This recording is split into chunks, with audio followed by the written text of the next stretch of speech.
नमस्कार, मैं अजय साहू और आप देखना शुरू कर चुके हैं शोरगुल टाइम्स। कहानी सीक्रेट अमीरजादा के इस एपिसोड में आहान को पता चलता है कि डेजर्ट वुल्फ को मनाली की किसी बड़ी फैमिली से सपोर्ट मिल रहा है। वो सोचता है उसे ये बात महाजन फैमिली को बतानी चाहिए या नहीं। पंकज उससे मिलने आता है और बताता है कि रॉय फैमिली उनका साथ देने के लिए मान गई है और उन्होंने उन्हें उनके घर के फंक्शन के लिए इनवाइट किया है। रॉय फैमिली में डेजर्ट वुल्फ को लेकर डिस्कशन चल रहा होता है। उस आदमी ने कहा, आर्यन, अगर तुम्हारा बर्ताव ऐसा ही रहा ना तो फिर आज नहीं तो कल तुम रॉय फैमिली में तूफान लाकर ही रहोगे। ये सुनकर आर्यन के पास बैठे एक लड़के ने कहा, रोशन अंकल, आर्यन क्या गलत कह रहा है? आपको याद नहीं है कि 3 साल पहले क्या हुआ था? रोशन ने कहा, मुझे अच्छे से याद है कि 3 साल पहले क्या हुआ था, पर तब की बात और अब की बात अलग है। आर्यन चिल्लाया, क्या अलग है?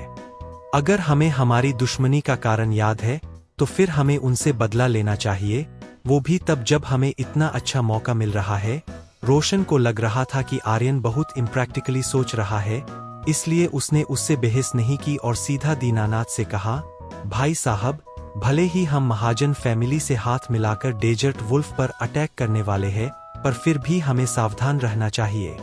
हमें बिना सोचे समझे अटैक नहीं करना चाहिए। वैसे भी जो 3 साल पहले हुआ था उससे उभरने में हमें बहुत वक्त लग गया था। दीनानाथ ने आर्यन और रोशन को देखा और कहा, रोशन, मैं जानता हूं तुम क्या सोच रहे हो। आर्यन ने बेचैन होते हुए कहा, यह हमारे पास बहुत अच्छा मौका है। अगर हम अकेले हुए तो हम डेजर्ट वुल्फ का कभी कुछ नहीं बिगाड़ पाएंगे। आपको याद है ना 3 साल पहले उन्होंने हमारे परिवार के साथ क्या किया था? आर्यन की टोन सुनकर रोशन को बहुत गुस्सा आया और उसने कहा, आर्यन, तुम फैमिली हेड से इस तरह बात नहीं कर सकते हो। इस वक्त दीननाथ ने वहां पर बैठी एक लकड़ी को देखा। वो अब तक बहुत शांत बैठी थी और सबकी बातें सुन रही थी। दीनानाथ ने उससे पूछा, जूही, तुम्हारा इन सब में क्या कहना है? जूही इन सब में बहुत छोटी थी। वो बहुत खूबसूरत और सिंपल लड़की थी, पर वो इस वजह से वहां बैठने की वजह नहीं थी। उसके वहां बैठने की वजह ये थी कि वो बहुत समझदार थी। जूही ने कहा, रोशन अंकल ने जो कहा वो बिल्कुल सही है। भले ही हमें बदला लेना है, पर हमें केयरफुल रहना चाहिए। वैसे मुझे लगता है कि जब हमने स्टेप ले लिया है तो अब हम पीछे नहीं हट सकते हैं। अच्छा यही होगा कि हम उसे जान से मार देंगे, आर्यन ने इरिटेट होते हुए कहा। जूही, तुम चुप रहो, तुम अभी छोटी हो। जूही ने कहा, ये बात मुझे भी पता है, पर महाजन फैमिली हमारे साथ है ना। अगर उन्होंने हमसे कांटेक्ट किया है तो कुछ सोच के ही किया होगा ना। दीनानाथ जूही की बातें सुन रहे थे, इसलिए जूही ने आगे कहा, मुझे लगता है कि महाजन फैमिली के पास कोई ना कोई बड़ा प्लान जरूर है। रोशन ने यह सुनकर कहा, अब तो हमें ज्यादा केयरफुल रहना चाहिए। अगर महाजन फैमिली का प्लान डेजर्ट वुल्फ को जान से मारने का है तो फिर वो भी चुप बैठने वालों में से नहीं है। महाजन फैमिली उनसे इतनी नफरत करती है कि वो कुछ भी कर सकती है। आर्यन सबकी बातें सुन रहा था। रोशन की बातें सुनकर उसे बहुत बुरा लग रहा था। उसने कहा, रोशन अंकल की बात मानकर हम सब लोग कहीं छुप जाते हैं और इस मामले में नहीं पड़ते, यही फिर तो कोई प्रॉब्लम भी नहीं होगी और हमें केयरफुल रहने की भी जरूरत नहीं है। ये सुनकर रोशन ने कहा, मैं जो कर रहा हूँ हमारी भलाई के लिए कर रहा हूँ। तुम्हारे भरोसे तो भले ही हम मर जाए तो भी तुम्हें कोई फर्क नहीं पड़ता है। दोनों के बीच में बहुत भयंकर बहस छिड़ गई थी। जूही इस वक्त वहां पर चुपचाप बैठी थी। ये सब देखकर दीनानाथ को बहुत गुस्सा आया और उन्होंने चिल्लाते हुए कहा, बस चुप रहो दोनों। ये बोलकर उन्होंने उन दोनों को याद दिलाया था कि इस फैमिली के हेड वो थे। दोनों के चुप होने के बाद उन्होंने अपने आप को शांत किया और कहा, मैं जानता हूं सब क्या सोच रहे हैं। हमारे पास ये बहुत अच्छा मौका है। इसके बाद उन्होंने रोशन को देखा और कहा, रोशन, मैं मानता हूं तुम जो कह रहे हो परिवार की भलाई के लिए कह रहे हो, पर बिना कुर्बानी के कोई जंग नहीं जीती जा सकती है।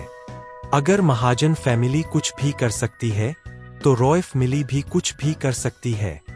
ये सुनकर सब लोग शांत हो गए थे। हेड ने अपना फाइनल फैसला सुना दिया था। लास्ट में उन्होंने कहा, महाजन फैमिली हमारे फंक्शन में आने वाली है, आगे की बात हम बाद में करेंगे, आज के लिए इतना काफी है। ये सुनकर सब वहां से जाने लगे। तभी दीनानाथ ने जूही को रोका। जूही रुक जाओ, मुझे तुमसे कुछ बात करनी है। जूही तुरंत रुक गई और वो दोनों सबके जाने का इंतजार करने लगे। सबके जाने के बाद दीनानाथ ने कहा, जूही अब तुम बड़ी हो गई हो। जूही ने कहा, हाँ अंकल, मैं 24 साल की हो गई हूँ। जूही इस बात पैनिक कर रही थी। वो जानती थी कि ये कॉन्वर्सेशन कहाँ जाने वाली है। दीनानाथ ने कहा, मुझे तो पता ही नहीं चला कि कब हमारी छोटी बच्ची इतनी बड़ी हो गई। जूही ने कहा, आप शायद काम में बहुत बिजी थे इसलिए आपको पता नहीं चला। दीनानाथ ने कहा, हाँ, तुम तो जानती हो कि हमें कितनी प्रॉब्लम्स फेस करनी पड़ी है। वो तो तुम हो जो काफी कुछ संभाल लेती हो वरना। जूही ने कहा, नहीं अंकल, ऐसा कुछ नहीं है, सब कुछ आप ही कर रहे हैं। अगर हम साथ में मिलकर काम नहीं करते तो फिर हम कभी भी उभर नहीं पाते। दीनानाथ जूही से बहुत खुश थे। उन्होंने मन में सोचा कि काश जूही लड़का होती। वो जितनी समझदार थी उतने समझदार आर्यन या कोई और नहीं था। दीनानाथ ने कहा, तुम महाजन फैमिली के छोटे बेटे को जानती हो ना, क्या तुम उससे मिलना चाहोगी? जूही जानती थी कि ये बात आने वाली थी। वो इस वक्त शादी नहीं करना चाहती थी और अपने काम पर फोकस करना चाहती थी, पर उसने अपने मन की बात दीनानाथ को नहीं बताई थी। उसने कहा, ठीक है, जैसा आप बोले, मैं उनसे मिल लूंगी। दीनानाथ जूही को बहुत प्यार से देख रहे थे। ये देखकर जूही ने कहा, अंकल, अगर आपको और बात नहीं करनी है तो फिर मैं यहाँ से जाऊं? दीनानाथ ने कहा, हाँ, तुम जाओ और आराम करो। जूही वहां से चली गई और उसकी आंखों में अभी से आंसू थे। उसके पेरेंट्स की डेथ के बाद दीनानाथ ने ही उसका ख्याल रखा था। वो उनकी बात को नहीं टाल सकती थी, इसलिए वो दीनानाथ की बात मान गई थी। उधर आहान और करिश्मा एक ज्वेलरी शॉप पर पहुंच गए थे। वहां पर एक सेल्स पर्सन ने कहा, ये पेंडेंट बहुत सुंदर है, चाहे इसे आप पहने या किसी को गिफ्ट दो, ये बिल्कुल परफेक्ट चॉइस है। आहान ने देखा कि वो एक बहुत सुंदर पेंडेंट था जिस पर ब्लूस्टन था और वो स्क्वायर शेप का था। उसे वो पेंडेंट देखते ही पसंद आ गया था। उसने कहा, इसे मेरे लिए पैक कर दो। सेल्स पर्सन बहुत एक्साइटेड हो गई और उसने कहा, सर, आपकी चॉइस बहुत अच्छी है। बहुत लोगों को ये पेंडेंट पसंद आया पर किसी ने भी इसे खरीदा नहीं था। आप ही है जिन्होंने इस पेंडेंट को पैक करने के लिए कहा है। लोगों को लगता है कि ये बहुत महंगा है। आहान स्माइल कर रहा था क्योंकि वो जानता था कि वो सेल्स पर्सन उसके अमीर होने की तारीफ कर रही थी। तभी अचानक से करिश्मा ने कहा, आहान सर, ये देखो, ये रैबिट कितना सुंदर लग रहा है। करिश्मा का हाथ इस वक्त एक पेंडेंट की तरफ था जो रैबिट शेप का था और उस पर ग्रीन जेमस्टोन लगा हुआ था। ये देखकर सेल्स पर्सन खुश हो गई और उसने कहा, सर, मैं आपके लिए पैक कर दूं। मैं इस पर आपको अच्छा डिस्काउंट दिलवा सकती हूँ। ये देखकर करिश्मा ने तुरंत कहा, नहीं नहीं, मुझे ये नहीं चाहिए, मैं तो बस देख रही हूँ, मैं इतनी महंगी चीज नहीं खरीद सकती हूँ। ये देखकर वो सेल्स पर्सन अजीब फील करने लगी। उसने देखा कि करिश्मा ने बहुत सिंपल कपड़े पहने हुए थे पर आहान बहुत अमीर लग रहा था। वो जानती थी कि फाइनल फैसला आहान का ही होगा, इसलिए वो आहान को देखने लगी, पर आहान ने भी मना कर दिया। उसने कहा, आप सिर्फ वही पेंडेंट पैक कर दो, अगर इसे पसंद नहीं है तो फिर मैं जबरदस्ती नहीं कर सकता हूँ। ये सुनकर वो सेल्स पर्सन डिसअपॉइंट हो गई और उसने कहा, सर, मैं इसे आपके लिए रख देती हूँ। अगर आपका मन बदले तो आप कभी भी इसे मेरे पास से ले जा सकते हैं। आहान ने पेमेंट की और करिश्मा के साथ वहां से जाने लगा। तभी वहां पर एक लेडी आई और उसने कहा, मैंने तुम्हें जो पेंडेंट रखने के लिए कहा था वो कहाँ है? सेल्स पर्सन ने कहा, मैम सॉरी, वो तो बिक चुका है। उस लेडी को बहुत गुस्सा आया और उसने कहा, क्या बिक चुका है? मैंने तुमसे कहा था कि मैं उसे लेने वापस आऊंगी, फिर तुम ऐसा कैसे कर सकती हो? सेल्स पर्सन ने कहा, हाँ आपने मुझे बोला था, पर उस बात को अब 1 हफ्ता हो गया था। हम इतनी देर तक कोई पीस रोक कर नहीं रख सकते हैं। उस लेडी ने कहा, 1 हफ्ता हो गया था तो क्या हुआ? मुझे पैसे की व्यवस्था करने में थोड़ा टाइम लग गया, तो क्या आप उसे किसी और को दे देंगे? उस सेल्स पर्सन को बहुत अजीब लग रहा था। आहान ने उनकी बातों पर ज्यादा ध्यान नहीं दिया क्योंकि ये मैटर उससे रिलेटेड नहीं था। वो बस वहां से चुपचाप जा रहा था। तब उस लेडी ने कहा, आए तुम दोनों रुक जाओ। ये सुनकर वो दोनों मुड़ गए। आहान ने रूखी आवाज में कहा, क्या? उस लेडी ने कहा, क्या वो पेंडेंट तुमने खरीदा है? आहान ने कहा, कौन सा पेंडेंट? उस लेडी ने कहा, वही पेंडेंट जो स्क्वायर शेप का था और उस पर ब्लू जेमस्टोन लगा हुआ था। आहान ने सेल्स पर्सन की तरफ देखा। वो बहुत एम्बेरस हो गई थी। आहान ने उसे इग्नोर किया और उस लेडी से कहा, हाँ वो पेंडेंट मैंने खरीद लिया है।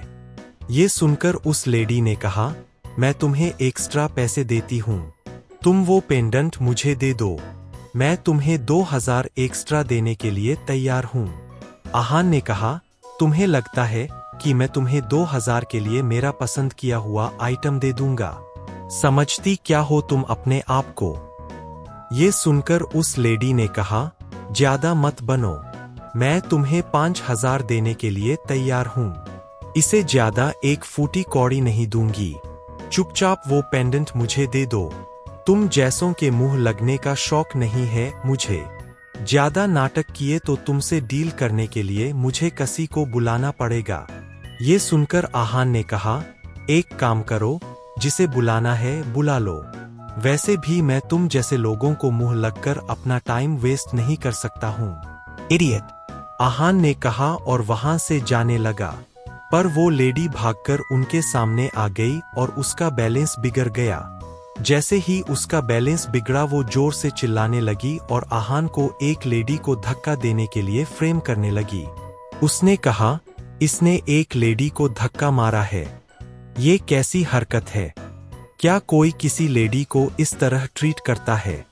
उसके चिल्लाने की आवाज सुनकर बहुत सारे राह चलते लोग रुक गए थे।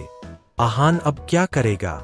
आगे जानने के लिए बने रहिए हमारे चैनल शोरगुल टाइम्स के साथ। बस इसी के साथ यह एपिसोड यहीं पर समाप्त होता है। इस एपिसोड को आगे बढ़ाते हुए कल फिर मुलाकात होगी। आज के लिए बस इतना ही। अब कल तक के लिए इजाजत। नमस्कार, धन्यवाद।